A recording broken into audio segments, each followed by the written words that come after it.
Hello, it's your boy, Dax Wolf, with a special video for you all. Seeing as the only weapon I've been using for the past about 2 months at this point is the Big Swig Express, and I have months of prior experience with the regular Big Swig and the angle shooter, I figured I'd share my thoughts and experience with it, maybe even convince other people to use it. Now, before the video proper begins, I need to clarify. I'm fairly opinionated about this game, but I'm going to set that aside for the most part because this is about the weapon that I like, not how I feel about the rest of the game. That being said, this weapon won't be easy to just pick up. It's kinda like how picking up a sniper for the first time will be rough. This will be the same, but if you can stick with it, you can throw up some absurd numbers like I have the tendency to do. Heck, I even played ranked with a friend for the first time in years and I got these. Although, my best numbers come from a special little secret I'll share near the end. I'm sure some of you can guess what it is based off of these. Now, this video is going to be separated into a few parts. This intro, explaining each tool you have individually, exploring how they work together, plus an example, and my final thoughts, followed by a short montage showing what I've gone over.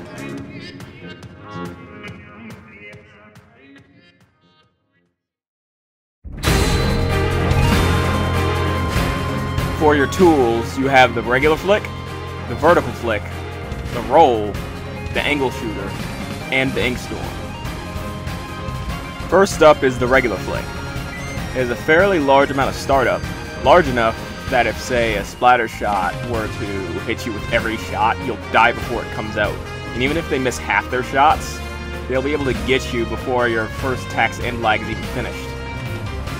It does a max of 70 damage at point blank and 35 at max range, and it takes a tenth of your ink tank per shot. It's excellent for painting and stage control and farming specials quickly. In the right conditions, you can ward off enemies by simply shooting at them or even kill them if they don't get out of the way fast enough. However, as mentioned before, its firing is slow in comparison to the rest of the sandbox, so to put it simply, you can't take straight fights unless you're willing to likely lose them. If you don't want to die a lot when you go to fight someone, then you'll need to tilt things in your favor. And these are obvious things, like taking fights from the high ground so you can take full advantage of not needing to aim with a wide shot, or sneaking up on enemies, things like that. Otherwise, be wary of which fights you take using this option. Next up is the vertical flick. It has a similar amount of startup as the regular flick, plus the jump input, so it's equally as slow, if not slower. However, it does a max of 120 damage, which allows for a one-shot, but it bottoms out at 40 damage at max range. It also takes a tenth of your ink tank per shot. The vertical flick being your one attack with the ability to kill in one hit will likely be your main way of starting engagements. However, its firing speed being a bit slower than even the regular flick, in addition to its thin hitbox, makes it easy to miss even when the enemy is unaware of you. And when they are, it's so heavily choreographed that it can be sidestepped or otherwise juked, even accidentally. This flick will be your lifeline, but it's shown here, and here, and here, and here. It can and will miss even if you're on target, so don't put yourself in a bad situation and expect it to get you out every time. Only rely on it for sneak attacks or as a last resort. Otherwise, use it for ranged chip or finishing off enemies at mid-range. The high ground also benefits this function greatly. The roll can be transitioned into after either of the other shots, but it only does 70 damage and pushes you back if the enemy doesn't get splatted. It can last for a full ink tank about 30 seconds, but you can regen ink instantly, unlike your other three main attacks. It's very limited use, but it's still going to be used a lot in small bursts for movement through enemy ink. Although longer usage isn't advised, because even at max speed, it's still slower than enemies shooting to make a path to swim in and catch up to you. It can run over and finish off weakened enemies, although it's rarely the best option for cleanup. It is effective at making enemies mad if you do. This is because they're very likely to just relentlessly target you, making you a very potent distraction. It isn't a very good option, although it is a tool in your tool belt. use it when appropriate.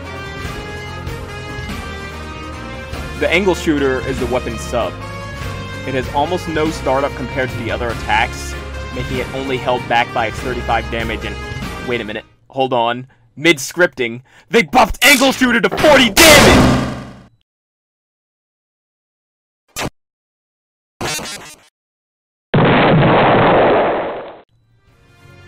Anyways, it uses 40% of your ink tank. It can bounce off walls and marks enemies hit directly for 5 seconds. Enemies who run into the line get marked for less time, which varies. Being one of the most versatile tools in your kit, it will likely see a lot of use. It can be used for ranged chip, finishing off enemies, it can quickly cover walls in the ground, it can mark enemies for your teammates or yourself, and it can serve as a distraction if you focus a single enemy, say a sniper. On the other hand, it's one of the most precise attacks in the game. Aiming it takes a bit of getting used to, and throwing the angle shooter at the ground can produce some weird angles that also takes some getting used to. All in all, it's as flexible as you and your skills will allow it to be. However, a new option opens up if you wear enough gear to take the usage down to 33.3%. The triple angle shooter. It allows for kills if you land 3 consecutive hits on enemies with a main or less of bomb resistance. However, any number of things can go wrong to prevent it from being pulled off. So in serious settings, it should only be used as an option in case there's a problem enemy that's outside of your effective range. It does, however, have a similar effect as running over an enemy will have, especially on snipers who seem to tilt to oblivion upon getting triple line markered. Lastly, we have the Ink Storm, the weapon special. It costs 200 points to get and lays down a moving AoE damage field that lasts for 8 seconds and kills enemies if they stand at it for 4. It refills your ink tank upon use like any other special, so it's a useful tool to hold on to. There's not much to say on this because it essentially just creates a moving area of denial.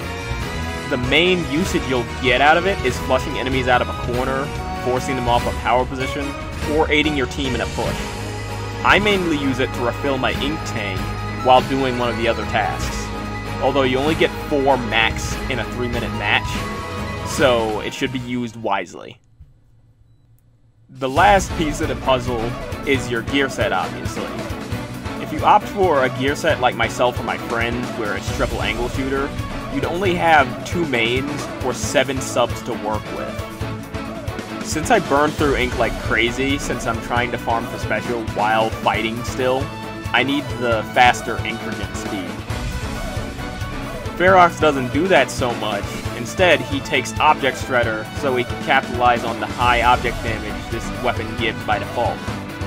Our friend is a frontliner, so he likes to be able to bail on the double if he's in a no-win scenario, so that's why he has so much super gen. My regular Swig set I used since, well, I used it before the Swig Express came out, is focused mainly on the main weapon, which benefits massively from movement speed, so I can juke enemies while being able to fight them with something that doesn't need to aim. If you want a high-level player's set though, I pulled one from someone named Pika Dave, who made this video on angle shooters, so already have respect for him. He has a more typical set to high-level players, where it has a bunch of small optimizations all over the place to aid in a bunch of different areas at once. So if you wanted a set from a higher level skill bracket, then there you go.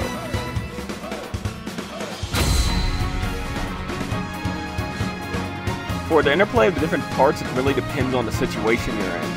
So the first step is adjusting your mindset.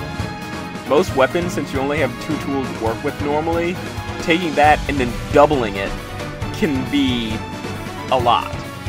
So you must allow your thinking in battle to be flexible like the weapon. Allow yourself to be trained to know exactly what would be effective in what situation. Take this clip for example.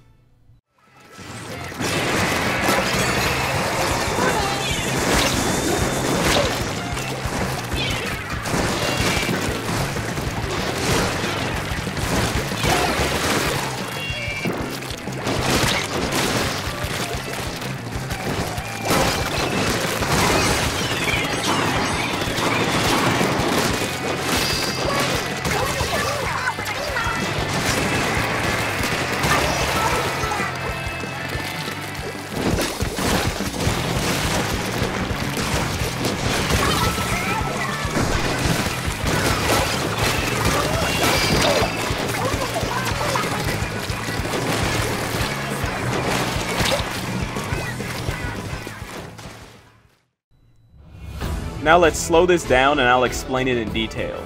I mark the enemy, since he's in a corner, and throw rain for the ink refill, and to force him to either retreat fully, or to back up into an unfavorable position. I see him fully retreat, so I try to finish him off, but fail. After he escapes, I see the gal fall into my rain, so I angle shoot him to do quick damage and possibly finish him off.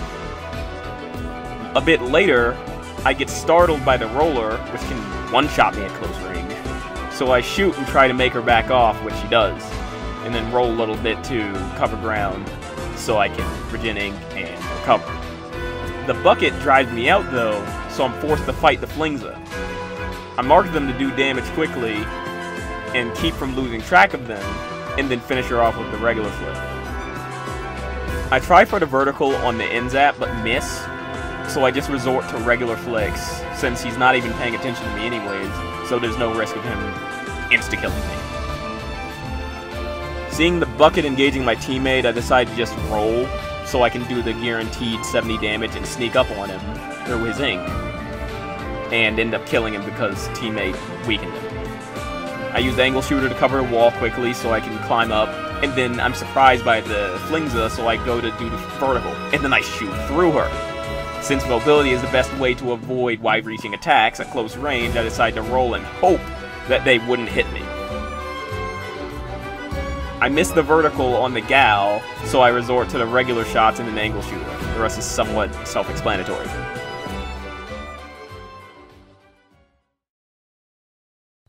As shown in that clip, everything in your repertoire can be used in a short time in multiple different ways.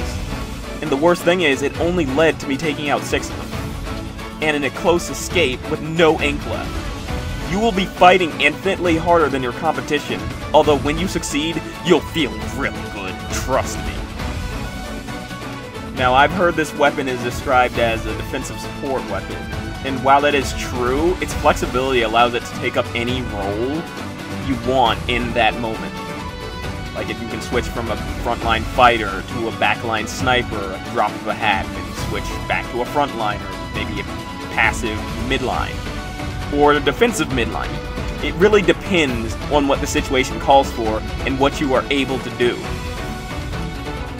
Now that being said, although it somewhat defeats the purpose of the boasted about flexibility, here's some commonly and uncommonly used combos I found. Here's the basic ones. But there's a few that are a tad more advanced. Only a tad, but they aren't like easy big Splatoon stamper charge slash into regular slash.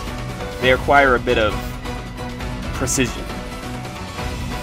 Angle shooter into a regular flick point blank is one of the most basic of these, but it's something you might want to know, especially with how often the vertical flick will fail. A regular shot with perfect spacing into roll can give a weird instant kill. Although sometimes it simply pushes you back when you screw up the distance, so it really depends on the situation if you want to employ it or not. And finally, the vertical flick into double angle shooter is what I've dubbed the armor breaker. It allows for you to bypass even more bomb res if that's necessary, and it's doable without a triple angle shooter set. So if you aren't running one of those, and you still want to be able to get distant kills, you can still do it.